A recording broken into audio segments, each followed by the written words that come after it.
খুনের মামলা দিয়েছিল না মমতা বন্দ্যোপাধ্যায়ের পুলিশ?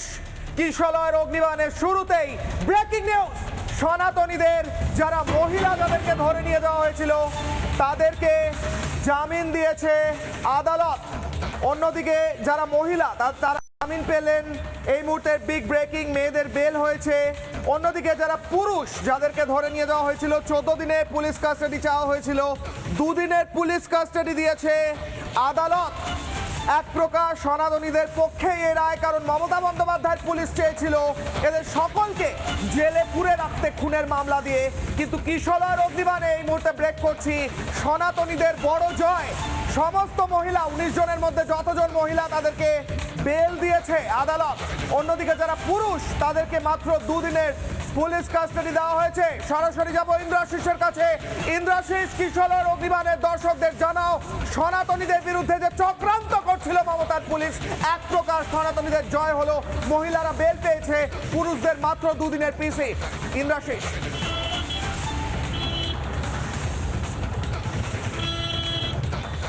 একেবারে দেখো, আজকে শুনানি চলে এবং শুনানির শেষে কিছুক্ষণ আগেই কিন্তু বিচারক যে রায় দিয়েছেন যে 12 জন যারা পুরুষ রয়েছে তাদেরকে কিন্তু 2 দিনের পিসি অর্থাৎ পুলিশ হেফাজতে নির্দেশ দেওয়া হয়েছে এবং যারা মহিলা যারা রয়েছেন তাদেরকে কিন্তু বেল দিয়ে দেওয়া হয়েছে অর্থাৎ জামিন দেওয়া হয়েছে। এবং এই মুহূর্তে সনাতনী হিন্দু যারা গতকাল থেকে লড়াইটা করছেন এবং যে অভিযোগ উঠতে শুরু করেছিল যে তাদেরকে একবার চক্রান্ত করে এই কেস দেওয়া হয়েছে, আমরা কথা বলবো কিভাবে দেখছেন এই বিষয়টাকে?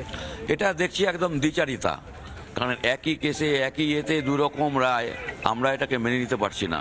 আর যে এলিগেশন লাগিয়েছে সেগুলো একদম মিথ্যা, এর কোনো রকম যুক্তি তর্ক মানে কিছুই খাটে না।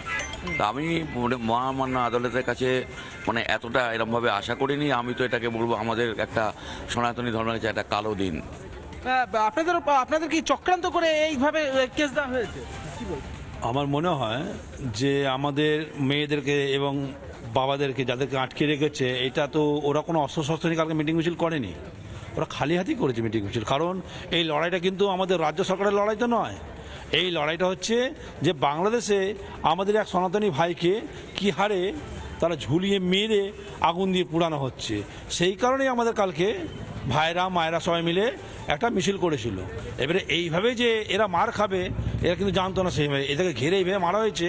এগুলো তো কারণ সরকারের বিরুদ্ধে আমাদের কোনো লড়াই নেই, আমাদের লড়াইটা হচ্ছে বাংলাদেশের যে ভাইকে পুড়িয়ে মারা হয়েছে তার বিরুদ্ধে। বাংলাদেশি ভাইকে পুড়িয়ে মারা হয়েছে সেই দাবি নিয়ে আপনারা গতকাল থেকে লড়াইটা করছেন, আজকের এই রায় আমরা সন্তুষ্ট হলাম না। কারণ আইন তো সবার জন্যই একই, ছেলেদের জন্য মেয়েদের জন্য বলে তো কোনো আলাদা হয় না।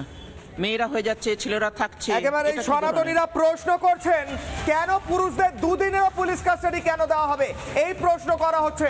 কারণ যে মিথ্যা মামলা দেওয়া হয়েছিল, যেভাবে মিথ্যা ভাবে বলা হয়েছে পুলিশের তরফ থেকে যে নাকি খুনের চেষ্টা করেছে এই সনাতনী প্রতিবাদীরা, এদের হাতে কোন অস্ত্র ছিল? কোন অস্ত্র নিয়ে এই সনাতনী প্রতিবাদীরা নেমেছিল বাংলাদেশ হাই কমিশনে? এরা খুন করতে গিয়েছিল এই মমতা বন্দ্যোপাধ্যায় এবং মমতা বন্দ্যোপাধ্যায়ের পুলিশের মিথ্যাচার সনাতনের একটি কালো দিন হিসেবে থাকবে। কিন্তু তা সত্ত্বেও এক প্রকার 14 দিনের যে পুলিশ কাস্টাডি চাওয়া হয়েছিল সেখানে মুখ থুবড়ে পড়েছে এ রাজ্য। মহিলারা বেল পেয়েছেন এবং পুরুষদের 2 দিন পুলিশ কাস্টাডি দেওয়া হচ্ছে। যদিও সেই 2 দিন পুলিশ কাস্টাডি বা কেন হবে প্রশ্ন তুলছেন সনাতনীরা। প্রথমে এই বিশেষ প্রতিবেদন, তারপর হাই ভোল্টেজ ডিবেট দেখুন।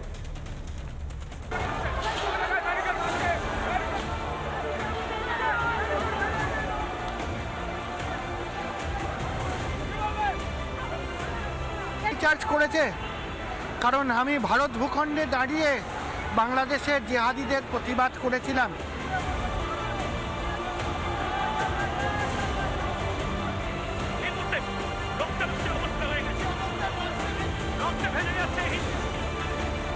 আজকে সাধু সন্তদের গায়ে হাত তোলা হয়েছে, সাধু সন্তদেরকে লাঠিচার্জ করা হয়েছে, এর থেকে নিম্ন স্তরের কাজ আর কি হতে পারে? এই নিরস্ত্র সাধুরা নাকি খুনের চেষ্টা করেছেন, এই গেরুয়া বসনধারীরা নাকি হিংসা ছড়িয়েছেন, এই সনাতনীরা নাকি সরকারি কর্মীদের উপর আক্রমণ করেছে।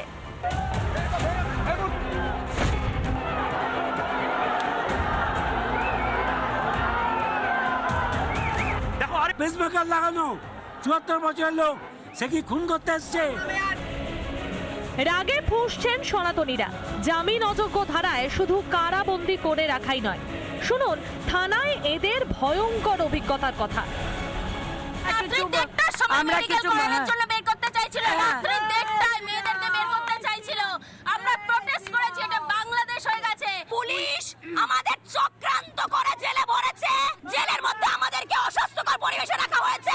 কাল রাতে আমাদের যে সমস্ত খাবার দিয়েছে এগুলো খাওয়া বড় মুশকিল। সনাতনীদের উপর কেন এত রাগ মমতার পুলিশের? এই বাংলায় গাজা, প্যালেস্তাইন, কিউবার প্রতিবাদে পথে নামা যায়, অথচ এক মাতৃভাষার, এক ধর্মের ভাই বোনেদের জন্য সনাতনীরা পথে নামলেই মুখ্যমন্ত্রীর রোষ।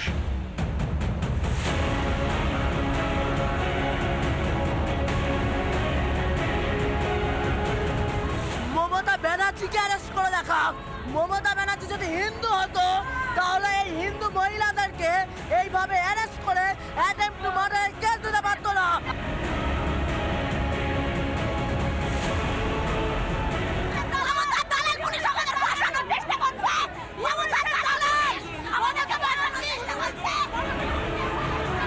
পড়ে পড়ে মার খাওয়ার দিন শেষ সনাতনীদের।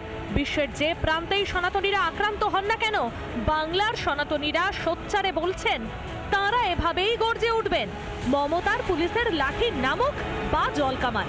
সনাতনীরা জোর গলায় বলছেন হিন্দু হিন্দু ভাই ভাই।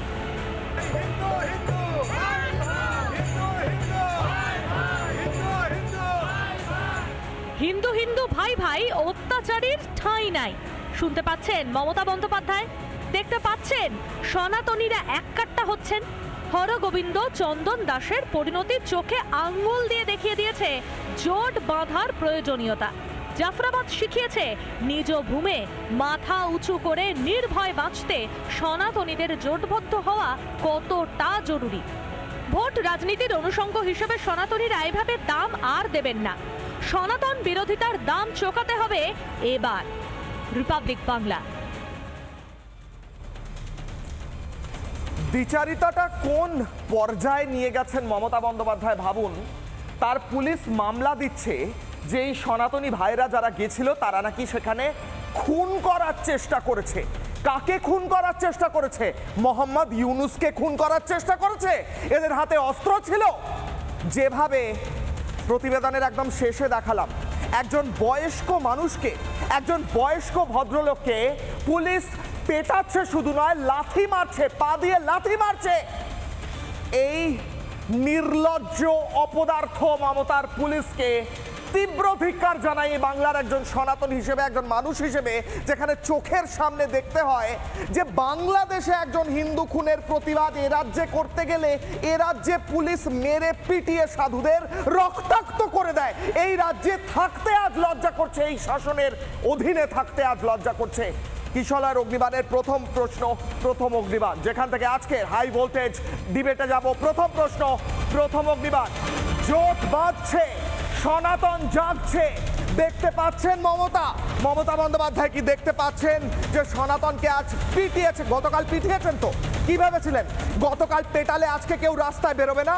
আজকে দেখেছেন প্রতিবাদ, দেখেছেন আজকে গতকাল পিটিয়ে রক্ত বার করে জেলে পুরে খুনের মামলা দিলে আজকে মুখ বন্ধ করে থাকবে সনাতনীরা? আমি মুখ বন্ধ করে থাকবো, আমরা প্রত্যেকে কি মুখ বন্ধ করে থাকবো? আপনি কি তাই ভেবেছিলেন? আজকের হাই ভোল্টেজ ডিবেটে যাব। নানা ধরনের কন্টেন্ট দেখার জন্য লাইক করুন, শেয়ার করুন আমাদের ফেসবুক পেজ, সাবস্ক্রাইব করুন আমাদের ইউটিউব চ্যানেল। পাশাপাশি অন্যান্য ব্রেকিং নিউজের জন্য অবশ্যই চোখ রাখুন রিপাবলিক বাংলায়।